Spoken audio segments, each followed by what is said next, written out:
अब मैं किले के अंदर आ चुका हूँ।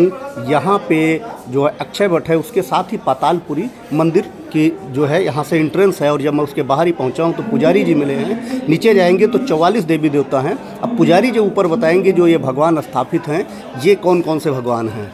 जी महाराज जी। सभी लोग हाथ जोड़े, हाथ जोड़ के एक बार प्रेम से बोले अक्षय वट भगवान की जय। बोलिए गंगा मैया की जय। बोलो प्रयागराज महाराज की जय। बोलो श्री रामचंद्र भगवान की जय। बोलो जय श्री राम, जय श्री राम, जय श्री राम, जय श्री राम। बोलिए हरे हरे महादेव, हर हर महादेव। देखिए भक्तगण, आप लोगों ने गंगा स्नान किया है और हर हैं। संगम स्नान किया। भगवान शंकर जी, माँ गंगा ने आपको धर्म की जगह भेजा है। माँ दुर्गा जहाँ पे आप खड़े हैं, ये आरती होती ये है। अक्षय वट सुबह पातालपुरी आरती मंदिर, करने के पश्चात इसी यहाँ पर पातालपुरी रखी मंदिर जाती में है, जिससे कि एक आम नहीं, श्रद्धालुगण जितने भी 44 आते दिव्य हैं देवी वो इसी देवताओं आरती का का दर्शन है। आरती लेते हैं और और उस उससे अक्षय वट उसके का बाद दर्शन नीचे मंदिर करेंगे, में प्रवेश करते जो हैं। 4 युगों का अमर अब मैं महाराज जी के साथ जा रहा हूँ। ये महाराज संदीप जी हैं। तो संदीप महाराज के साथ में मंदिर के प्रवेश द्वार से नीचे की तरफ जा रहा हूँ। यहीं पे आपको 44 देवी देवताओं के दर्शन होंगे। तो जैसे हम अंदर अभी यहाँ मंदिर परिसर में आ गए हैं। अब यहाँ पे ये महाराज जी हैं। जी संदीप महाराज बताएं। सबसे पहला हम लोग जिस मंदिर में जो दर्शन करते हैं, ये पहले इसके बारे में हम लोग जान लें कि ये है क्या। ये है पातालपुरी अक्षय वट, यानी पाताल में भगवान का अक्षय वट का दर्शन। पहले ये मंदिर खुला हुआ था, देवांगन था, जिसको मुगलों के द्वारा ढकवा दिया गया था। तो सबसे पहले इस मूर्ति का दर्शन हमें मिलता है। ये है 5 पांडवों के सबसे बड़े भाई धर्मराज युधिष्ठिर जी, जो स्वर्ग में खाली अकेले ही गए थे। धर्मराज युधिष्ठिर जी, जो धर्म यानी जो युद्ध में स्थिर रहे, उसी का नाम था युधिष्ठिर। जो धर्म पे टिके रहे वो उसी का धर्म नाम था युधिष्ठिर। ये धर्मराज युधिष्ठिर। मनुष्य का जन्म भी धर्म के ही रास्ते होता है। जब मनुष्य जन्म लेता है तो उसके अंदर कोई पाप, कोई छल, कोई माया नहीं रहती है। मुट्ठी बांध करके आता है, अपने कर्मों को करता है, तत्पश्चात वो अंत में यमराज के रास्ते बाहर जाता है। उसी प्रकार इस मंदिर में भी सबसे पहले धर्मराज का दर्शन मिलेगा और आखिरी में यमराज का दर्शन करके चलिए महाराज जी फिर हैं। ये जो है ताखे बने हुए हैं जी महाराज। पहले इनमें दिए जलाए जाते थे। तो दिए जलाने से कार्बन मोनोऑक्साइड इतने होते थे कि लोगों को सफोकेशन यानी कि दम घुटने लगता था। तब दम घुटने के कारण आम श्रद्धालुओं को बहुत परेशानियां होती थी। तब अंग्रेजों ने सन 1906 में ये वेंटिलेशन खोला, जिससे वायु संचार हुआ, फिर रोशनी की सारी व्यवस्थाएं की गई।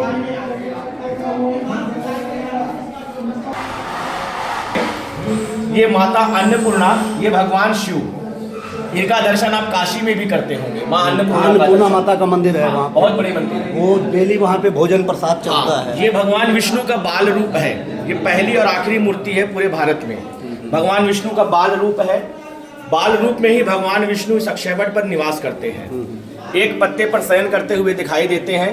इसको देखने वाले होते हैं मार्कंडेय ऋषि जी होते हैं। महर्षि राम मार्कंडेय। ये माता लक्ष्मी जी हैं। अब हम लोग धर्मराज के रास्ते मंदिर में प्रवेश किए हैं। ये है गौरी पुत्र गणेश। गौरी पुत्र गणेश, माँ गौरी ने एक गणेश की उत्पत्ति की थी जब माता स्नान करने को गई थी।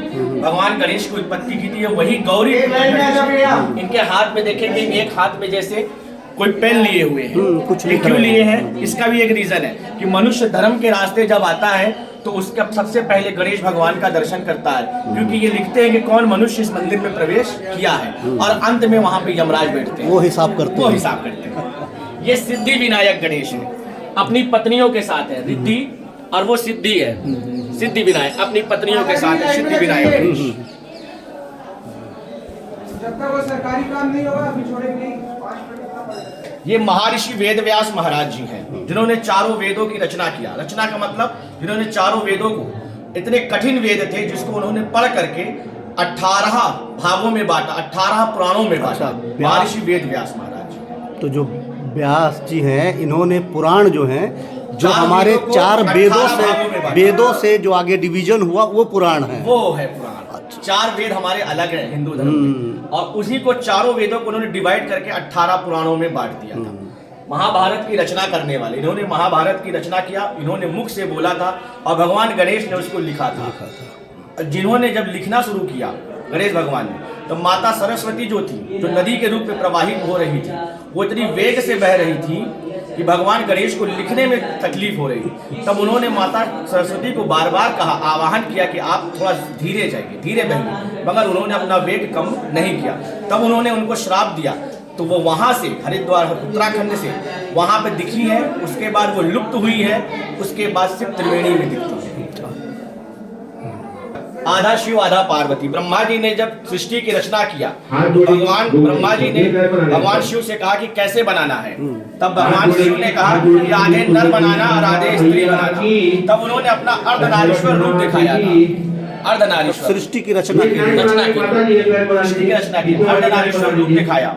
तब भगवान ब्रह्मा को लगा कि मुझे इसी प्रकार से मनुष्यों को बनाया। तब उन्होंने सबसे पहले किन्नर को बनाया। जो ये घूम रहे हैं, हाँ, वो किन्नर जो होते नहीं है, वो ना नर में रहते हैं ना नारी में रहते हैं। तो इसी पर भगवान विष्णु ने हाथ से कर दिया था, हंस दिए थे कि ब्रह्मा ने कैसी सृष्टि रच दी है, सारे किन्नर बना दिए। तब भगवान ब्रह्मा ने विष्णु को श्राप दिया कि तुम भी द्वापर युग में एक बार किन्नर का रूप धारण करोगे।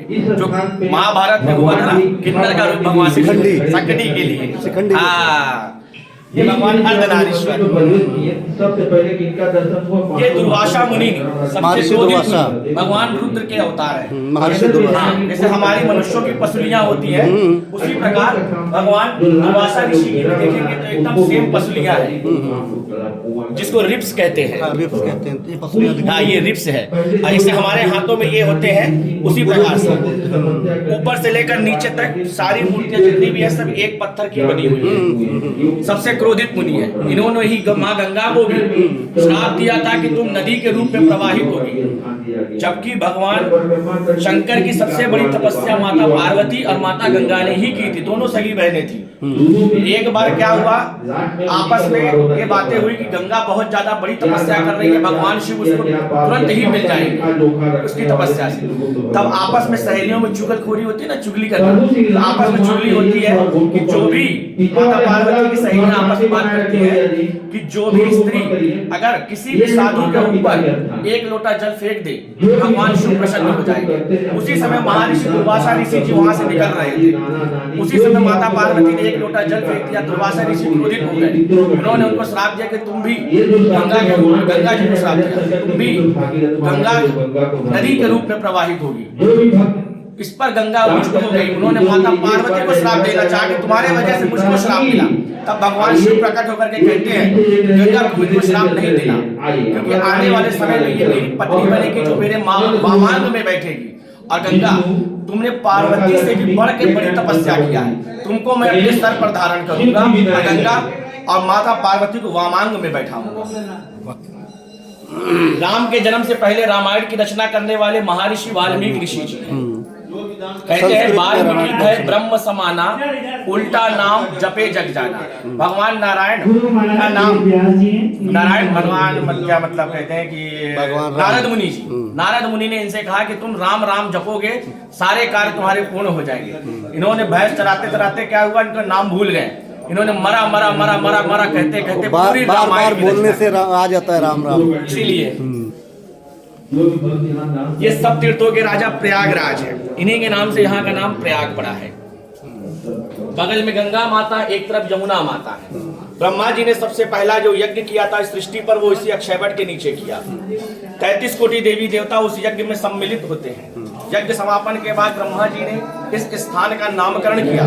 नामकरण कैसे किया? प्रथम यज्ञ करने के कारण प्रा से प्रथम और या से यज्ञ दोनों को जोड़ करके रखा प्रयाग। तो प्रयागराज का मतलब है प्रथम यज्ञ, यज्ञ जहाँ पे जी महाराज प्रा से प्रथम और या से यज्ञ होता है प्रयाग। 33 कोटि देवी देवताओं ने कहा कि जो ब्रह्मा जी ने एक स्थान का निर्माण किया या स्थान का नामकरण किया, इस तीर्थ को अब कहीं भी जाने की आवश्यकता ही नहीं रहेगी। सारे तीर्थ चल करके खुद इस प्रयाग में आएंगे। इसीलिए तुलसीदास ने अपने एक दोहे में लिखा कि माघ मकर रवि गति जब होए, अतीरथ पतय आवे सब कोई, देव तनुज किन्नर नर श्रेणी असाकल मज्जहि सकल श्रेणी। माघ महीने में मकर राशि में जब भगवान सूर्यदेव प्रवेश करते हैं तो सारे तीर्थ चल करके खुद एक महीने प्रयाग में आकर के निवास करते हैं। ये है प्रयागराज की महिमा। ये बाबा वैद्यनाथ है। ये देखिए ये 6ठी शताब्दी की मूर्ति है, 6th सेंचुरी की, ब्रह्मा विष्णु महेश। ये देखिए ये देवांगन की दीवार है, ये देवांगन की दीवार है जो आपको पूरी मंदिर में राउंड से दिखाई देगी। अच्छा। ये देवांगन की दीवार मतलब देवताओं का एक आंगन, जहाँ देवताओं का एक समूह रहता है। चीनी यात्री वेनसांग ने भी भारत यात्रा पर इसका जिक्र किया था कि 3 नदियों का संगम है, एक ऊंचा टीला है जहाँ पर एक बरगद का वृक्ष है, उसी के ठीक सामने एक कामकुप कुआं है जहाँ मोक्ष प्राप्त करने के लिए साधु सन्यासी चढ़ करके तपस्या करते हैं और अपने मोक्ष की प्राप्ति के लिए उस कुएं में कूद करके जान दे देते हैं। और वहाँ देवांगन है जहाँ बहुत सारी मूर्तियों की स्थापना स्थित है। तो उसके बाद जब मुगलों का शासन काल आया तो उसने भी देखा बहुत सारे नरकंकाल उस कुएं में उसको प्राप्त हुए। तो उन्होंने क्या किया, 6.5 फीट के खंबे आप देख सकते हैं पूरी मंदिर में है, 6.5 फीट के खंबे मंगवा करके इस मंदिर को पूरा ऊपर से एयर टाइट कर दिया, मतलब ऊपर से ही बंद कर दिया और काम को कुएं को ढकवा दिया, बंद नहीं किया कि भ्रम में ना रहे कोई कि भ्रम बंद कर दिया। मंदिर बंद नहीं किया, कुआं ढकवा दिया, कुएं को ऊपर से ढक दिया, जैसे किसी ढक्कन होता नहीं, बाल्टी का ढक्कन लगा दिया जाता है, उस तरीके से ढक करके उस मंदिर को 6.5 फीट खंबे मंगवा करके ऊपर से बंद किया और इसका नाम नया करा। क्या नाम किया आपके माध्यम से मैं सबको बताऊंगा, जी महाराज, पातालपुरी अक्षयवट मंदिर। पातालपुरी यानी पाताल में नीचे आ गया, पाताल में नीचे आ गया। ये समुद्र मंथन है, देवासुर संग्राम में महाकुंभ का लोगो था ये। एक तरफ देवता एक तरफ राक्षस, ये मंदराचल पर्वत है, ये वासुकी नाग है, ये भगवान कृष्ण है, शंकर पार्वती जी हैं। लाल कलर का जो भी आप देख रहे हैं, ये जो लाइन दिख रही ये है, लाइन जो लाल पट्टी दिख रही है, ये पूरा वही कामकूप का पटा हुआ भाग है जिसको मुगलों के द्वारा बंद इसके किया। नीचे कुआं है, इसी के नीचे आज भी कुआं है, आज भी कुआं है। आज भी कुआं है। पातालपुरी अक्षयवट जो 4 युगों का अमर पेड़ है, सतयुग, त्रेता युग, द्वापर युग और कलयुग। सतयुग में इस वृक्ष को लगाने वाले भगवान शिव और माता पार्वती हैं, इसी वृक्ष को लगाने वाले। इसी के वृक्ष पर एक पत्ते पर भगवान हरि विष्णु बाल रूप लेते हैं, तब ब्रह्मा जी के द्वारा सृष्टि की रचना रची जाती है। त्रेता युग में इसी वृक्ष के नीचे प्रभु श्री राम आते हैं, एक रात्रि विश्राम करके पूजन पाठ करके तब यमुना नदी पार करके चित्रकूट जाते हैं। वन पूरा करने के पश्चात भगवान श्री राम वापस आते हैं और अपने पिता का पहला पिंडदान इसी अक्षयवट में ही करते हैं। तब गंगा और यमुना का संगम इसी अक्षयवट के समीप होता है। आज गंगा के घाट पर पिंडदान। द्वापर युग में 5 पांडव भी आते हैं, अज्ञात कालवास में कुछ दिन छिप करके यहाँ विश्राम करते हैं। और लास्ट में कलयुग में हम और आप सभी भक्तगण उन्हें अक्षयवट का दर्शन करते हैं। 3 मूर्तियों का दर्शन मिलता है यहाँ पर। ब्रह्मा जी का पुष्कर में भी दर्शन है खाली, और कहीं नहीं जल्दी। एक ही मंदिर है दुनिया में ब्रह्मा जी का पुष्कर, मगर यहाँ पर भी अक्षयवट में भी भगवान ब्रह्मा जी का दर्शन प्राप्त होता है। ये है ब्रह्मा जी, सबसे पहले ब्रह्मा, ये भगवान विष्णु, भगवान विष्णु, भगवान भोलेनाथ, भोलेनाथ, ब्रह्मा विष्णु महेश। ब्रह्मा जी के मानस पुत्र है जिनको भगवान ब्रह्मा जी ने उत्पन्न किया था सृष्टि को बढ़ाने के लिए। ये सिर्फ 6 वर्ष में ही संन्यास ले लिए थे इन्होंने, जिनका नाम था सनकादिक ऋषि। सनक, सनंदन, सनत कुमार और सनातन, इन्हीं को हम लोग सनकादिक ऋषि भी कहते हैं। ये भगवान विष्णु का चरण, गया में जाते हैं तो एक चरण का दर्शन करते हैं, यहाँ भगवान विष्णु के संपूर्ण दोनों चरणों का दर्शन करते हैं। 3 शाखाएं हैं, देखेंगे तीनों युगों का प्रमाण है। हमारे हिंदू धर्म में 3 युग अभी बीत चुके हैं, सतयुग, त्रेता, द्वापर और कलयुग में हम लोग चल रहे हैं। सतयुग का एक, त्रेता, द्वापर, 3 अलग अलग शाखाएं देख सकते हैं और कलयुग चल रहा है। सतयुग में मैं आपको एक ऐसी चीज दिखाऊंगा जो आपके चैनल के माध्यम से या आपके द्वारा आप लोग देखने वाले सभी भक्तगणों को प्राप्त हो, ये सौभाग्य मिले। जी महाराज। सतयुग में देखेंगे कि गणेश भगवान की आकृति उभरी हुई है उस पेड़ में, आप दिखाएं आपके माध्यम से। वो ब्रह्मा जी के ठीक पीछे, आप आगे जाए और आगे जाए और आगे जाइए आप। ये यहाँ पे, हाँ, यहाँ पे ये जो पीछे आग बना हुआ है, हाँ, जो आंख बनी हुई है, हाँ, ये जो आंख बनी है। और इस साइड से देखेंगे आप तो पूरा दिखाई देगा, उनके दांत भी दिखाई देंगे जी, ये नीचे दांत जा रहा है। हाँ, ये देखिए उनका ट्रंक जिसको सूंड कहते हैं, ये सूंड यहाँ तक आती है, अच्छा, ये सूंड यहाँ तक आती है, ये सूंड आती है। ये है पातालपुरी अक्षयवट मंदिर, जो सनातन अक्षयवट का वृक्ष है। जो उस तरफ आप वृक्ष का दर्शन करते हैं, वहां पर आप अगर आप जाएंगे तो वहां पर आपको दिगंबर जैन जी के पदचिन्ह दिखाई देंगे। जैन मुनि हाँ। की। ऋषभ देव जी की तपोस्थली, वहां पर उनके पदचिन्ह आपको दिखाई देंगे। एक मूर्ति ऐसी बनी हुई है। चाहे ऋषभ देव पहले तीर्थंकर थे, प्रथम तीर्थंकर थे, वो जैन वहां पर धर्म आए थे। के। वो जैन धर्म का है। ये सनातन अक्षयवट का वृक्ष है। हिंदू धर्म में सनातन का है। आइए। और ये यहाँ पे भगवान विष्णु लेटे हुए हैं वो भगवान विष्णु पत्ते के ऊपर। पत्ते के ऊपर। इसी तरीके से हर युग में भगवान विष्णु एक पत्ते पर शयन करते हुए दिखाई देते हैं। और तब ब्रह्मा जी सृष्टि की रचना रचते। इसको देखने वाला कौन होता है? मार्कंडेय ऋषि जी होते हैं।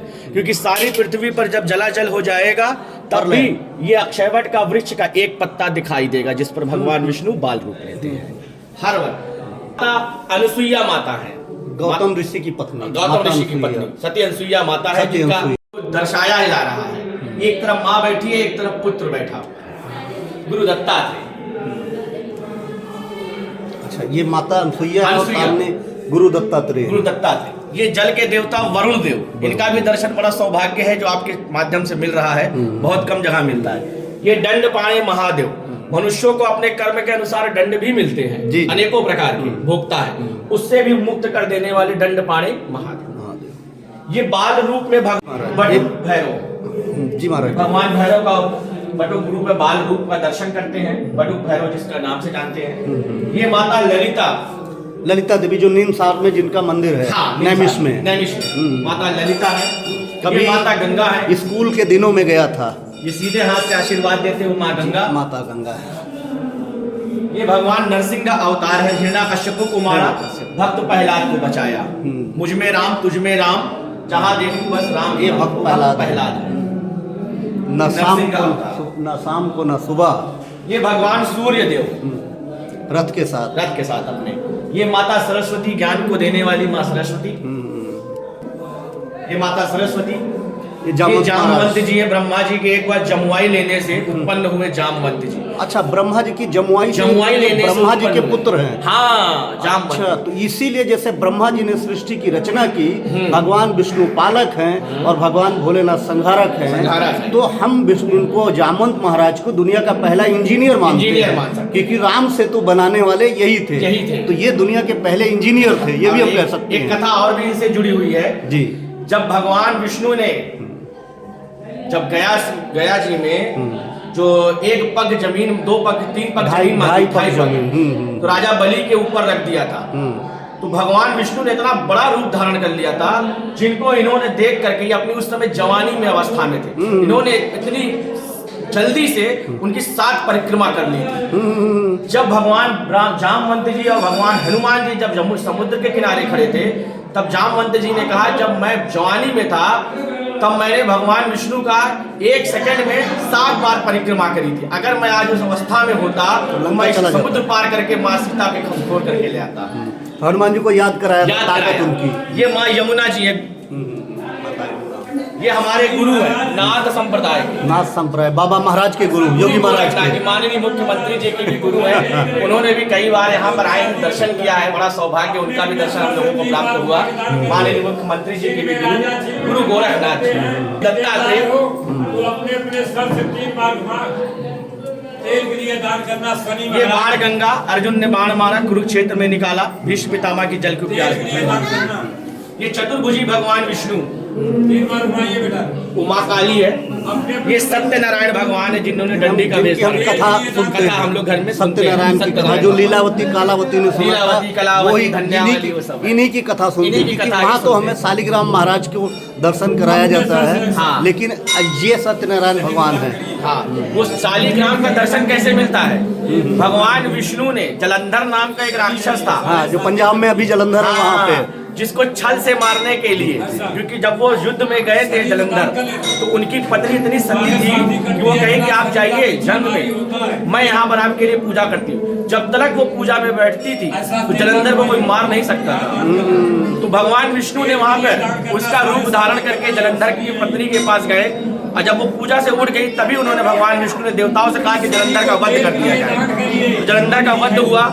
उसका जब सर कट करके उसकी पत्नी के सर पर हाथ पर आया, तब वो कहे कि तुम हो कौन? तब भगवान विष्णु ने अपना रूप दिखाया, उन्होंने उनको भस्म कर दिया अपने सातित्व से और अपनी अंगूठे से अग्नि प्रज्वलित करके, अब अग्नि प्रज्वलित करके वो भी खुद भस्म हो गई। भस्म होने के बाद भगवान विष्णु ने को शालिग्राम रूप दिया और एक उनका दूसरा जन्म हुआ तुलसी। तो उन्होंने उसमें कहा कि एक मेरा रूप शालिग्राम में होगा जो इस वृंदा के साथ होगा, तुलसी के साथ। ये सत्यनारायण ये शनिदेव, भगवान शिव के पुत्र। हाँ, शनिदेव भगवान यम के पुत्र, भगवान यमराज सूर्य के यम के, ये यमराज पुत्र हैं। अच्छा, सूर्य पुत्र नहीं है। सूर्य पुत्र है।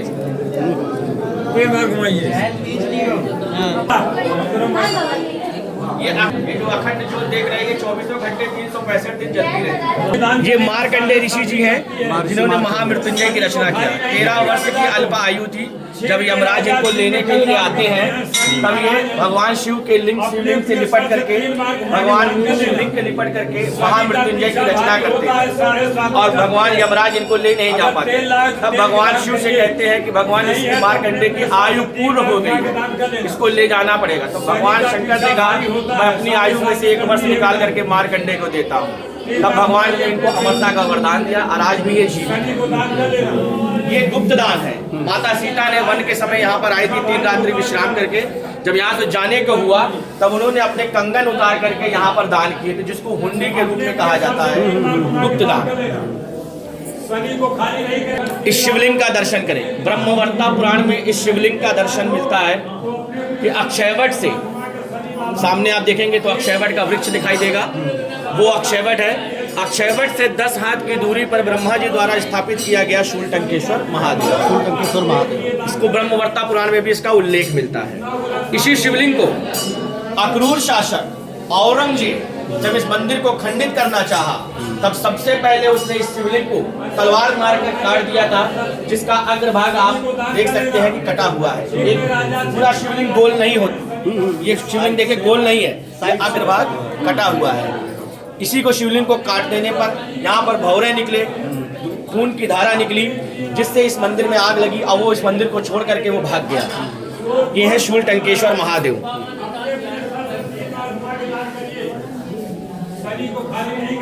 ये माता पार्वती पुत्र गणेश, माँ बेटे का प्रेम है।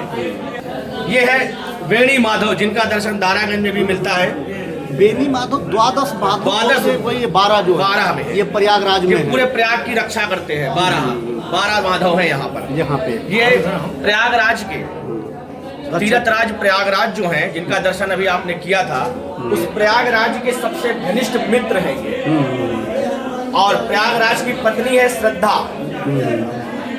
और प्रयागराज का जो सिंहासन है वो त्रिवेणी। प्रयागराज के राजा का छत्र क्या है? अक्षयवट है।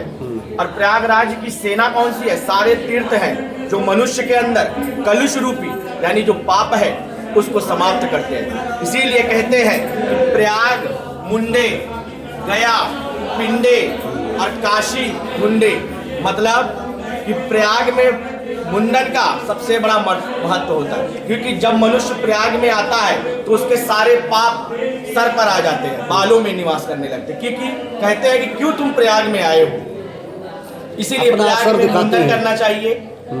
गया में पिंडदान का महत्व होता है, पितरों का तर्पण होता है। और काशी में ढूंढे, मतलब काशी में हर घर में इतने मंदिर हैं कि ढूंढते ढूंढते थक जाएंगे मगर भगवान खत्म होने वाले। रावण के सौतेले भाई धन कुबेर, ये अग्निदेव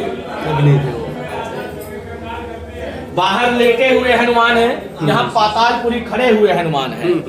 ये अहिरावण को मारा, भगवान राम लक्ष्मण को बचाया। बजरंग बली के पुत्र मकर ध्वज,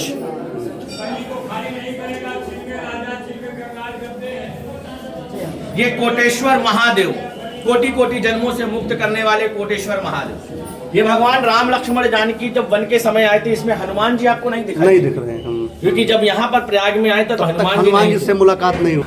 अच्छा, जहाँ भीम नाग जाते हैं वहाँ पे नाग बासुकी, ये बासुकी नाग है, ये बासुकी नाग है। क्या ये भी शेषानंद अवतार थे? हाँ, ये भी शेषावतार से जो है? हाँ, समुद्र मंथन में इन्हीं का इस्तेमाल हुआ था रस्सी के रूप में मंदराचल पर्वत को रगड़ने के और लिए। इनके दाएं बाएं जो है ये शेषनाग है, अगल बगल विष कन्याएं हैं। ये मनकामनेश्वर महादेव मनकामेश्वर महादेव और आखिरी में यमराज का दर्शन मिलता है। मनुष्य धर्म के रास्ते अंदर आता है और आखिरी में यमराज के रास्ते ऊपर की ओर बाहर निकलता है। मनुष्य का जिस मंदिर में क्या पूरे प्रयाग में कहीं यमराज का दर्शन नहीं है, सिर्फ इस पातालपुरी मंदिर में। क्यों है? इसके पीछे भी एक बहुत बड़ा महत्व है, क्योंकि इस अक्षयवट को अक्षय यानी अमर वृक्ष कहा गया है। अक्षय मतलब अमर, जिसका क्षय ना हो, और वट माने बरगद का पेड़। और इस मंदिर में जो भी भक्त आते हैं या इस प्रयाग में आते हैं, बिना अक्षयवट का दर्शन करें उनकी प्रयाग की यात्रा सफल नहीं होती है। जब इस मंदिर में आते हैं तो जो दान करते हैं, पुण्य करते हैं, उसका एक विटनेस, एक गवाह होना चाहिए। क्योंकि मरने के बाद ना हमारी बीवी, ना बच्चा, ना हमारा घर, ना परिवार, ना पैसा, कोई साथ में जाने वाला नहीं है। सिर्फ हमारे इस हाथ का किया हुआ कर्म ही ऐसा है जो हमारे साथ में जाएगा। तो इसको विटनेस के रूप में भगवान यमराज यहाँ पर विराजमान रहते हैं, जो हर मनुष्य को द्वार पर बैठ के देखते रहते हैं कि किसने क्या किया, क्या नहीं किया। वही पूरा रखते हैं। आइए, ये हम लोग बाहर की ओर निकल रहे पातालपुरी हैं। मंदिर से अब हम बाहर की तरफ निकल रहे हैं। महाराज जी हमारे साथ हैं और अभी महाराज जी हमें ऊपर से बट वृक्ष दिखाएंगे। बट वृक्ष जहाँ नीचे से आ रहा है, महाराज जी ने वहाँ से दिखाया। अब हम ऊपर आ गए, अभी महाराज जी ऊपर से बट वृक्ष के बारे में हमें दिखाएंगे। ये है सामने जो बट वृक्ष आपने दर्शन किया। हाँ, नंबर ले लो, कैसे भेजोगे? आप यूट्यूब पे देख लेना, यूट्यूब का बता देता हूँ आपको, नाम उस पर आ जाएगा। नज़ारे हिंद में लिख के दे देता हूँ। हम निकल जाएंगे ना कि गाड़ी वाले जा रहे हैं। बच्चे गाड़ी एक मिनट रोक लो, मोबाइल है तो मैं अभी कर देता हूँ। भैया कहाँ है मेरे? बताएं। अब आपके चैनल के माध्यम से मैं सभी को दर्शन कराना चाहता हूँ। जिस मूल जड़ का आपके नीचे दर्शन किया है, वो मूल जड़ का दर्शन करने के पश्चात लोग यहाँ ऊपर आते हैं। ये वो अक्षयवट का वृक्ष है जिसकी लोग परिक्रमा करते हैं। परिक्रमा करने का बहुत बड़ा महत्व है। एक बार, दो बार, तीन बार परिक्रमा करने से महाराज जी हम भी चलते हैं साथ साथ परिक्रमा में। मैं उस जगह का दर्शन कराता हूँ जहाँ से वो मूल जड़ नीचे से ऊपर की ओर आया हुआ।